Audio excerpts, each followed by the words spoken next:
2020 Bentley Flying Spur First Drive Review. Take off your shoes and stay a while. Seeking solutions to first world problems in Monte Carlo.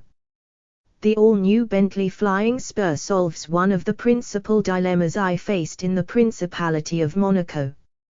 Despite the tiny tax haven's prime location on the Mediterranean, and its reputation as a desirable seasonal seaside resort, the prim government there purportedly outlaws the practice of wandering around town topless, or bottomless. However, chauffeur-driven and ensconced in the right rear throne of the Flying B brand's second-best four-door sedan, with the power-operated privacy screens covering the gun-slit back windows, the seat coolers set to chill, and the front passenger seat pushed forward for maximum reclinage, I was able to abide my favorite Bentley motto: shades up, pants down. Remind me never to drive with Burke on a press launch. Ed. This is just one of the many seemingly unforeseen problems that this Bentley's latest and most wonderful Flying Spur remedies in Monte Carlo, and, probably, elsewhere. Other examples. Do you need to demonstrate to everyone that you are extremely rich, but prefer to do so in a way that does not involve revving your mad cloud-cover Lamborghini Aventador for the clots of cruise ship engorged, selfistic tourists bunging up Casino Square?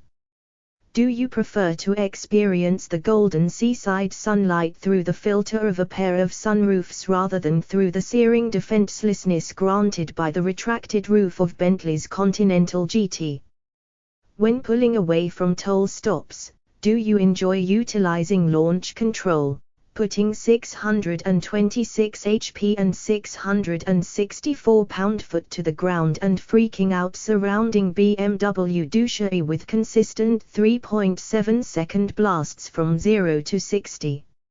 Again, the Flying Spur being a sedan, all of this can be accomplished from the back seat, where newly expanded legroom, newly ubiquitous knurling, and newly introduced quilted leather, part of the optional $15,000 Mulliner spec, can cosset your every body part.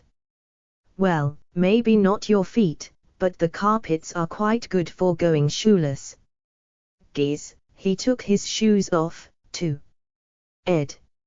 Of course, if you'd rather drive than be driven in the third-generation Spur, you can also accomplish all of this from the front seat too. It is hard to say which is preferable, but I typically lean toward taking the wheel. And this position has many merits.